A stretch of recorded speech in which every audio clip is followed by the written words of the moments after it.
So, all right, I'm gonna go ahead and share my screen and we will get rolling with this. So, if you joined us last week, we went over some advertising standards as far as California law, NAR rules. And I didn't really get into the internet a whole lot. That is a question that comes up quite a bit. Even more recently, I know a lot of you are looking at getting websites and are they beneficial, and how can I generate leads with them and things like that. And there is a way to do it. One of the best ways is through IDX, which is basically the way that consumers can search for homes and whatnot on your website. If you do not have an IDX integrated in with your website, I can probably guarantee you that you are not going to be generating any leads from your website. That is really the only reason people go to a real estate website, unless you have some phenomenal type offer that you're going to be presenting them and you are promoting that offer. There's really no other reason for consumers to get to your site. Maybe you're sending out other pieces, maybe mailers, things like that. Maybe they want to see if you're legit, and yes, a website is good at that point, but will it generate the lead for you at that point? Probably not. Most leads are generated through the IDX search function. So we'll get into that a little bit, but first let's just touch base with what is going on with the NAR lawsuit. Actually, the proposed settlement from the lawsuit. If you missed it last week, NAR did put out a little update about kind of where we're at with things and some timelines and stuff like that. So I'm just going to review that real quick. This topic is a hot topic still. It comes up a lot. If you're in any Facebook groups, I'm sure you're still seeing a lot of chatter about it. So let's just take a look at that real quick.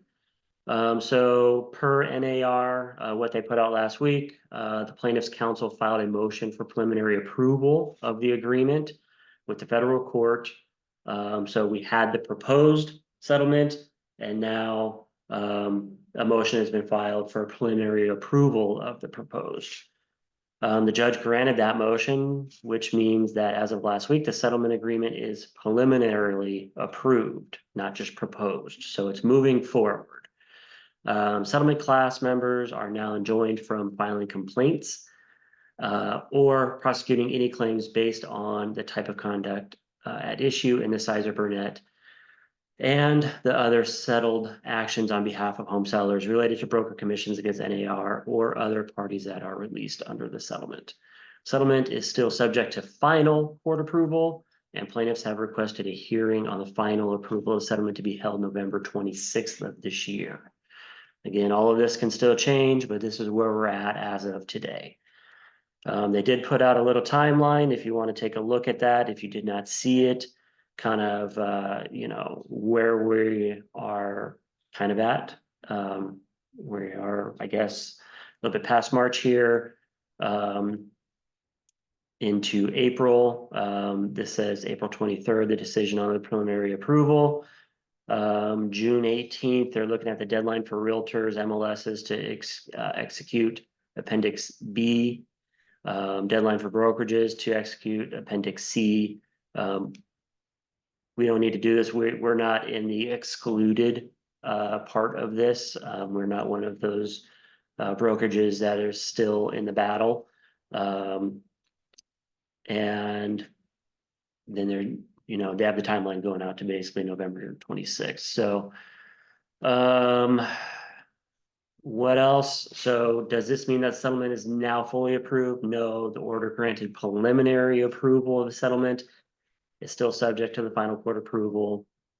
That should be towards the end of this year. What does preliminary approval mean for pending or potential copycat cases? So I'm sure you've seen, maybe your MLS is one of them getting sued. There's been a ton of copycats cases that popped up immediately after the verdict came out. So what does that mean? So class members are now temporarily enjoined from filing, commencing, prosecuting, intervening in, or pursuing as a plaintiff or a class member any claims against NAR or any released party. So this prohibition applies to any and all claims, regardless of the cause of action arising from the relating to conduct that was alleged or could have been alleged in the size of net, and the other settled actions based on any or all of the same factual predicates for the claims alleged in those actions. So NAR will move to have litigation about the MLS cooperative compensation model rule stayed or paused as to NAR pending the settlement approval process. So we, at the moment, everything is still the same. Keep doing business as usual. Nothing has changed. If you're taking a listing, you can still put, the buyer broker co-op if the homeowner is offering a co-op, you can still put it in MLS. You can put 0 in most MLSs if they're not going to be offering one. So as of now, everything is still the same. Get to know the buyer rep agreement. I can't stress that enough. That will become a norm in the industry, whether you like it or not. I think it's a good opportunity for buyers agents to strengthen their value proposition and to retain clients at a better rate, actually. So hopefully, we've all lost clients. We're working with a buyer for 2, 3, 4 months. We've shown them, 30 houses, and all of a sudden they walk into an open house and make an offer with the listing agent. We've all had that happen. Having a buyer rep agreement in place is a way to prevent that. So I think that this is a good opportunity. It's a change in the industry for sure, but get to know it. And, we have talked about it in previous webinars, if you want to watch those recordings on some best practices and things like that. So, do individual NAR members need to take any action in order to be covered by the settlement agreement? No, you do not. Unless you're an employee of these companies here, then you do not need to take any action. What happens next? The settlement is subject to final court approval. NAR expects a motion for the final approval of the settlement to be filed at the end of this year. The practice changes set forth in the settlement agreement are slated to take effect late July of this year, though, and class notice will take place no earlier than August 17th of this year. So I think I just answered. There's a couple questions in chat. I think I just answered those with this last one here. So let's roll into some Q&A on advertising. So IDX, if you don't know what IDX is, that's Internet Data Exchange. So basically this is the ability for you to have a home search function within your website.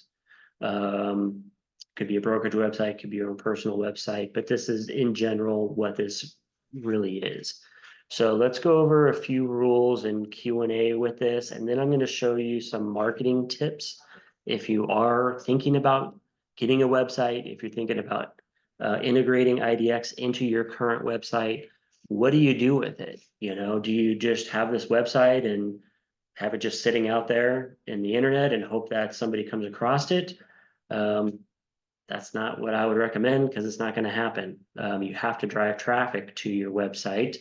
And one of the best ways is to entice consumers with home search functions on your website. So the other would be strong value propositions, some sort of offer that you're giving them, buyer rebates, discounted commissions, could be a number of things, move up programs that you have. There could be a whole slew of offers, but we're going to focus on the IDX. So what is IDX? It is the National Association of Realtors mandated internet policy, also known as broker reciprocity, which allows MLS participants to electronically display certain MLS listings on websites and using mobile applications that those participants control. So through IDX broker exchanges, Consent to display each other's listings on the internet. Consent for such display is presumed unless a listing broker affirmatively notifies the MLS that the listing broker refuses to permit display. If a broker refuses on a blanket basis to permit the display of its listings, then that broker may not download or frame the aggregate MLS data of other brokers. So what that means is, let's say for instance, which we don't have this policy, but let's say as an example, we had a policy that we don't want any of our listings shared on the internet. You know, no to Zillow, no to Realtor.com, no to other brokers' websites. You know, you cannot find our listings on the internet. Then that would mean that we could also not display others' listings on our website. So it's a two-way street, I guess, if you want to call it that. So what is meant by electronic display of listings on websites and using mobile applications with participants' control?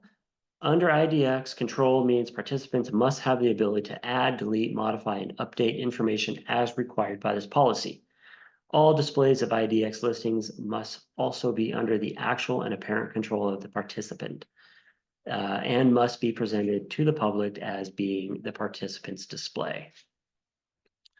What types of electronic display meet the control test? Participants and subscribers, websites and participants' displays on franchisors' websites would meet the control test.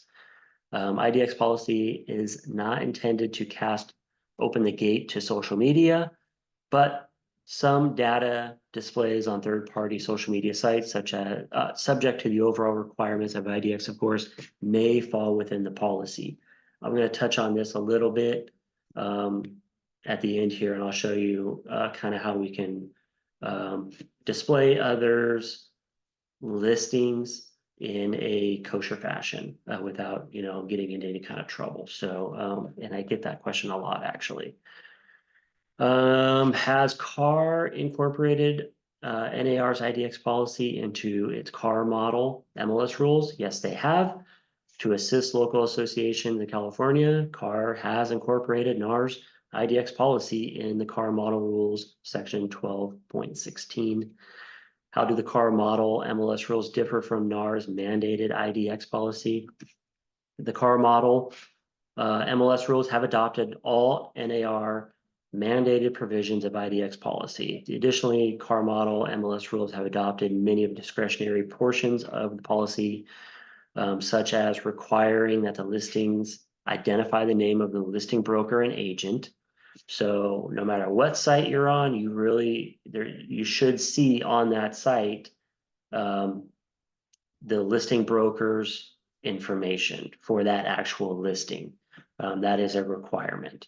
That the sites state that the information being provided is for consumers' personal, non-commercial use and may not be used for any purpose other than to identify prospective properties consumers may be interested in purchasing, and that the sites contain a required disclaimer for liability protection of participants and the MLS, and that displays of any confidential information fields, modification of the information displayed, and any sharing of MLS compilation with with any third parties not authorized by the MLS are prohibited.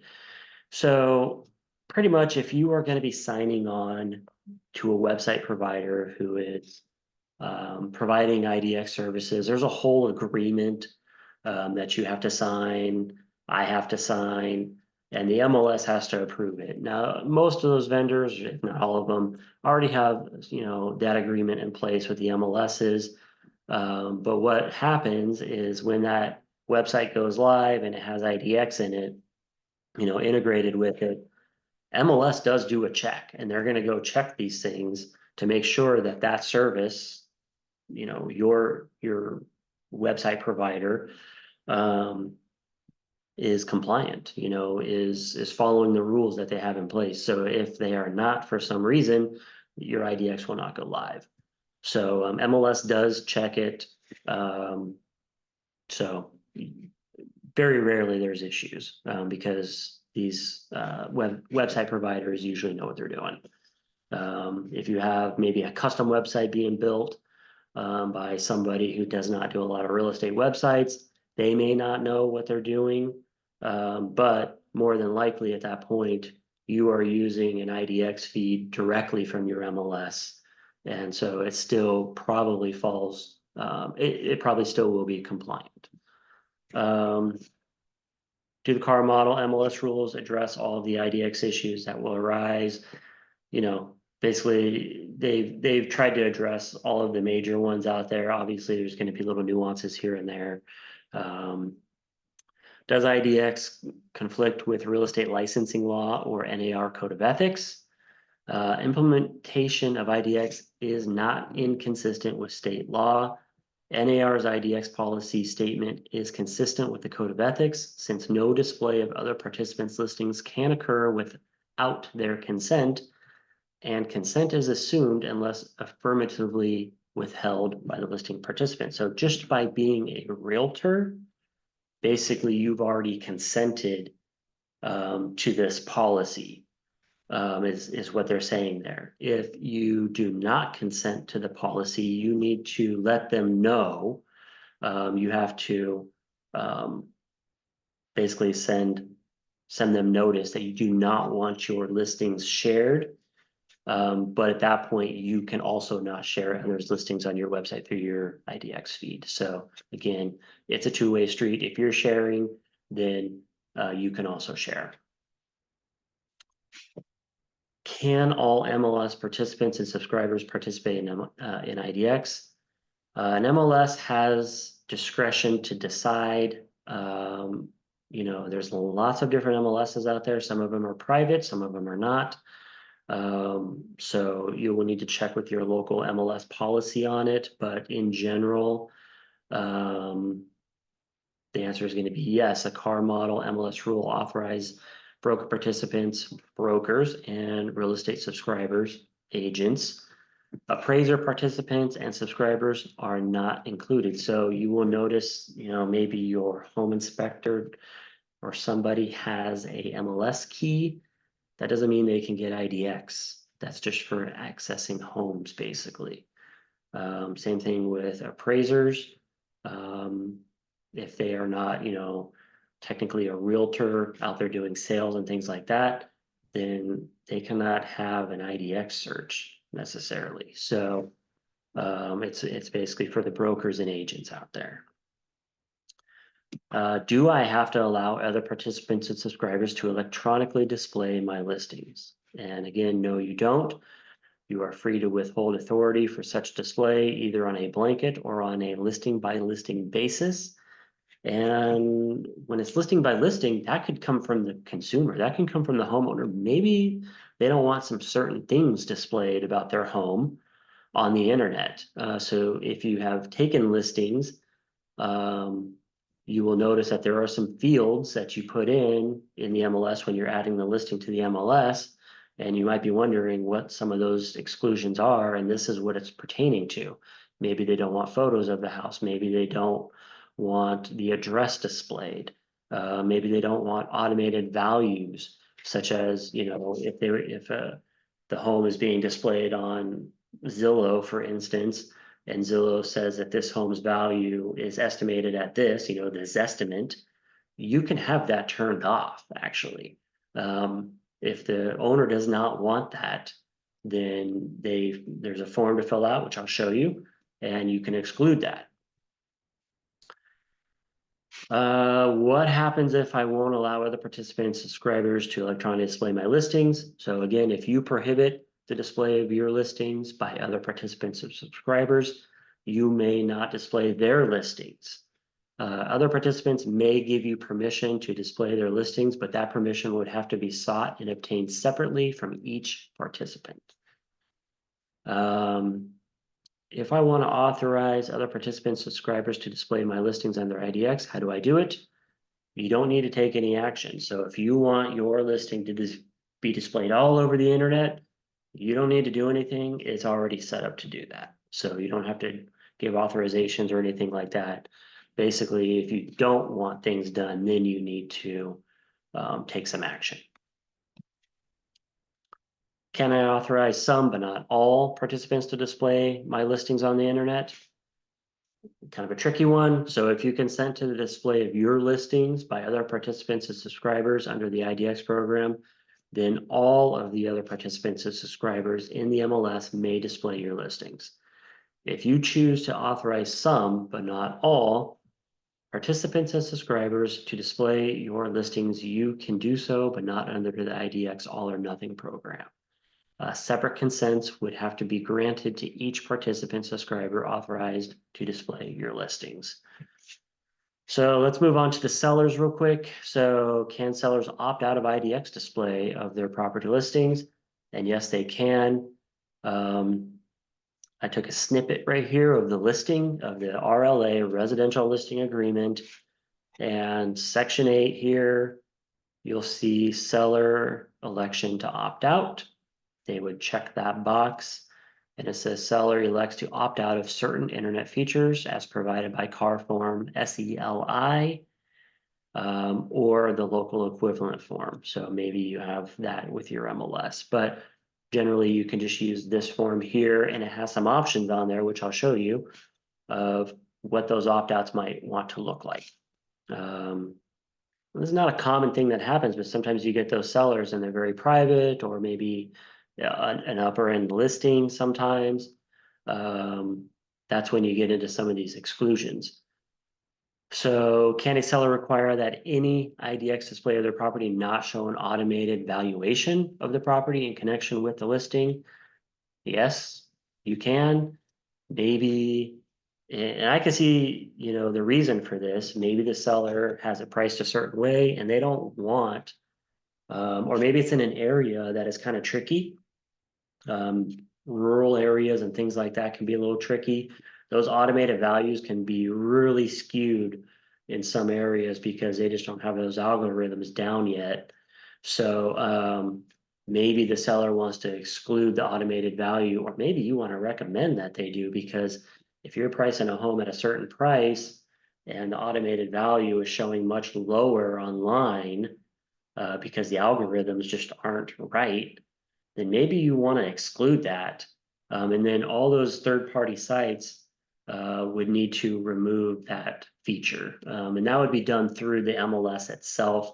You would check that box to exclude the AVM, and then it's not going to display anywhere on the internet. So that could be a good tactic for you depending on the type of property it is.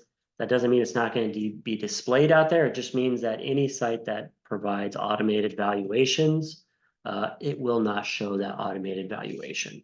So this is the SELI form, seller to exclude. You'll see we have some options here. It's a little one-pager. And down here in 4B, exclusion of automated estimate of property value feature in MLS participant or subscriber websites or electronic displays. So they would check this box stating, I do not want my automated value showing on the internet. So as part of your listing strategy, you might want to check, and maybe it's even part of your listing presentation. If they see that you've done a little homework, you went on to the internet, you looked at some of these third-party, search portals that have the automated values, and you're showing, hey, your home is only showing at whatever 800K because it's out of the ordinary for the area. It's rural. Maybe it's a newer build in an older area, and maybe the property value is actually much higher than what the automated is calculating. Then that's some good information to bring to your seller. That you're looking out for their best interest, because you don't want buyers going on there and going, oh, look, Zillow says this thing's only worth 800K. Why is it listed at 950?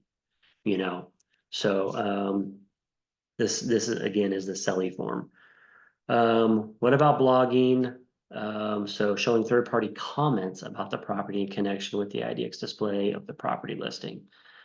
And again, maybe there's a certain, decor of the home. or maybe it's in a certain neighborhood that's less desirable or more desirable or something like that.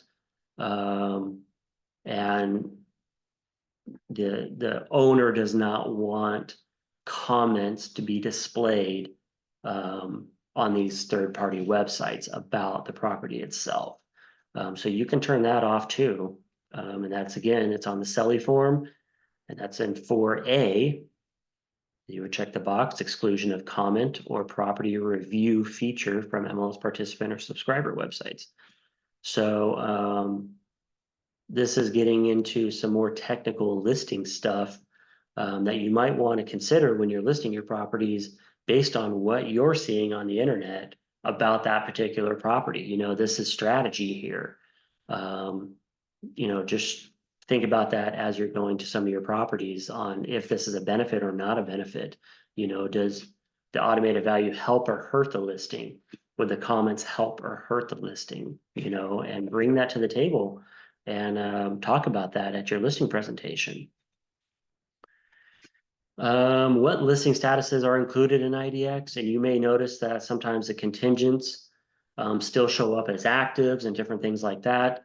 That's generally either the third-party provider's website function, or it's because of the MLS that is providing the data feed.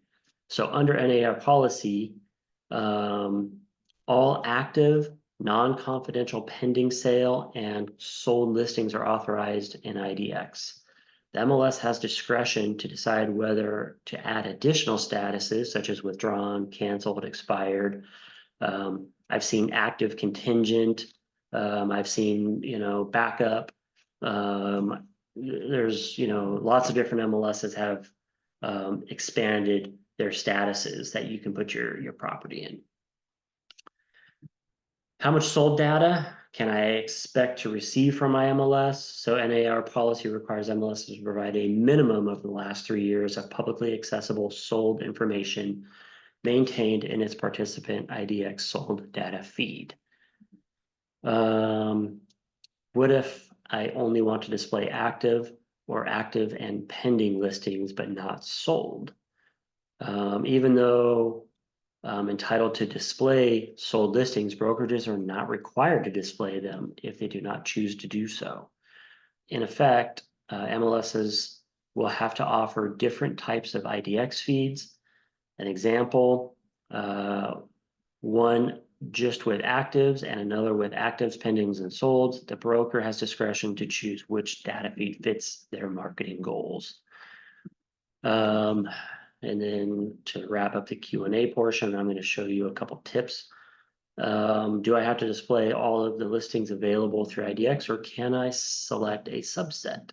And this is what I want to dive into, because this is where the marketing part comes into. So not all listings from MLS must be displayed, as long as any exclusions from display on one's IDX site are based on objective criteria. So type of property, listed price, or geographic location.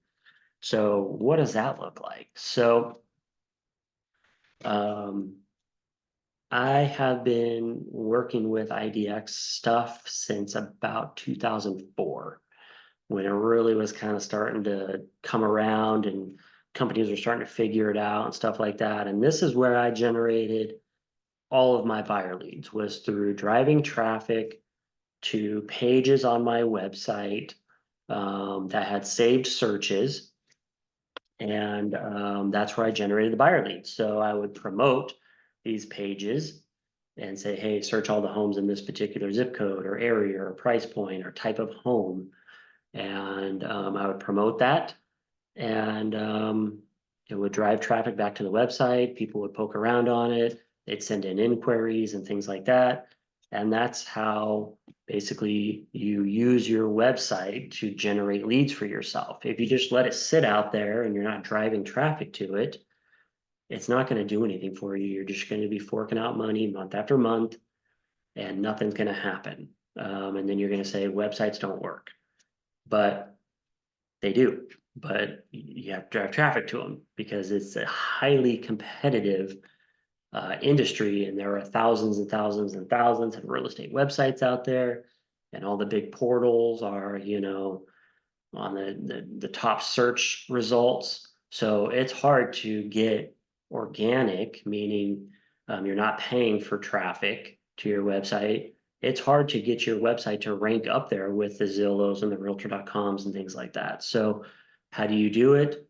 You do it through social media. You do it through, social media ads. You can do it through Google ads. You can do it through Google pay-per-clicks or Bing. Bing's kind of coming back around.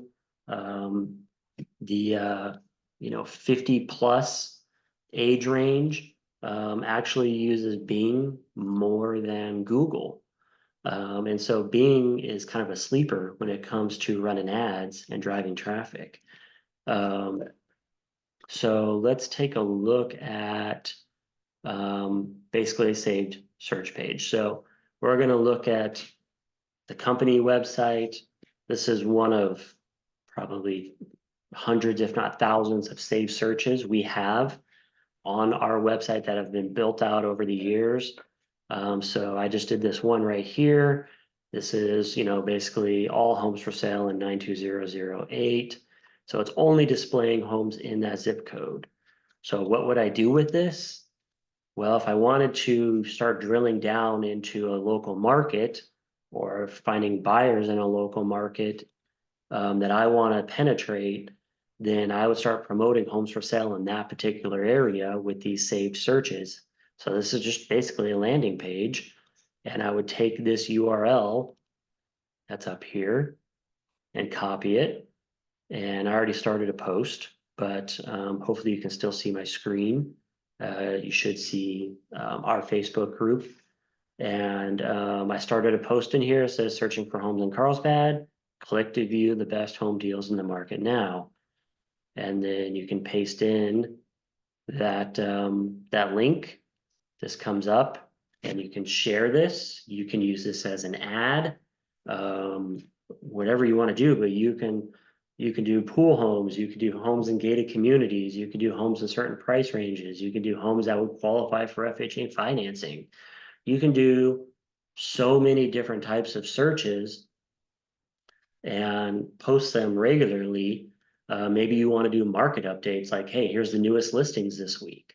Things like that. You don't want to post links to other people's websites. You don't want to post Zillow links and things like that because now you're driving the consumer over to Zillow or somewhere else where they're going to fill out a form. Maybe they're going to request to see one of these homes, and then whoever is paying that company for leads is going to get that lead instead of you. So you want to keep them on your website where you are providing them the information. So if I were to click this right now, it's going to take me back over to that landing page. Now, if your IDX or your little saved page doesn't display how you want, you can also use a thumbnail. So maybe you want to add a photo here, and I created one a little earlier, just a quick one. Let's see, I think it was this one. So you can create images in Canva super fast. This just says, click to view now, little arrow up to our link here, best home deals in 92008. And that's it. You post it, and now you got a free ad. You're driving traffic over to your website. You can run this as a boosted post. Again, you can create a Facebook ad that has, search all homes or looking for a pool home or something like that, do seasonal things and drive these people over to your website. And that's where you generate the lead. They click on, they're like, oh, wow, I'm really interested in this one property here. They click on it and they can schedule a tour.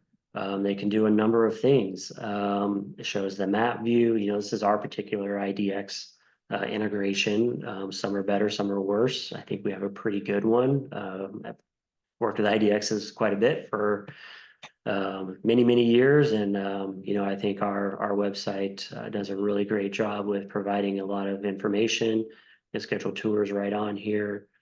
So this is where the lead comes in because they go, wow, I really do want to see this home. And then they schedule a tour with you. So That's how you would use IDX. And is this, if you don't have any listings to display and market, this is how you display others' listings, in quotes. You have saved searches set up. And again, you can do price ranges, you can do types of homes, you can do homes with certain features, such as, maybe they're on the golf course, maybe they have, a view, maybe they're some IDXs you can do, you can map out a little area. Maybe you want only homes in a very particular neighborhood, or on one side of a freeway or the other, or within a school zone. Like, you can do a number of things with this and really just be promoting all the time homes that are for sale. And every time they fill out an inquiry on your website, it's going to go to you instead of to, you know, some other realtor that's paying for leads on a Zillow or, one of these other portals. So hopefully that helps you just a little bit with kind of how that works. I see one question. What if you worked for one of these brokers in the past? I can find out about that. As far as the NAR, more than likely you're going to be okay. I don't see much happening with that. I think it's all going to get settled out, actually. Really, the biggest issues with this whole NAR settlement is, how commissions are going to be displayed moving forward. So I wouldn't stress things too much if you did work for one of those previous brokers that are thrown into the lawsuit. I think everything will get settled out, but hopefully I took care of all the chats, questions. If you're ever interested in kind of looking at how you structure, a marketing funnel from, an ad going over to, a saved search page or something like that, let me know, schedule time with me. I'll show you how this all works. You go do a Google search or Bing or whatever you want to do for homes for sale in your area, and you're going to find more than likely that there's going to be a number of local agents or local brokerages that have a paid ad on Google or Bing or something like that, that is going to be a landing page that takes you to that specific search. So that is how they generate their leads. They just let that thing run for months and months and years and whatever. So they just kind of set it and forget it a lot of times. You do have to, do some updates here and there as Google make updates, but this is how a lot of companies generate buyer leads for pretty inexpensive, actually. I mean, they could be just a couple bucks a lead, really. Same thing with Facebook ads. You can run Facebook ads and just, keep a rotation if you want of saved searches that are interesting to buyers, even sometimes the ones that it's like, view the most expensive homes in the area, that just gets people clicking, over to your website and gets them in front of you a little bit. So, again, if you have any questions on anything, I'm always around. Hopefully that helped, answer some questions about how IDX works and how you can legally really display other brokers' listings without getting in trouble, because it is, legal and available to do it through an IDX feed such as this. So hope everybody has a great week. And again, if you have questions on anything, just let me know. We'll talk to you later.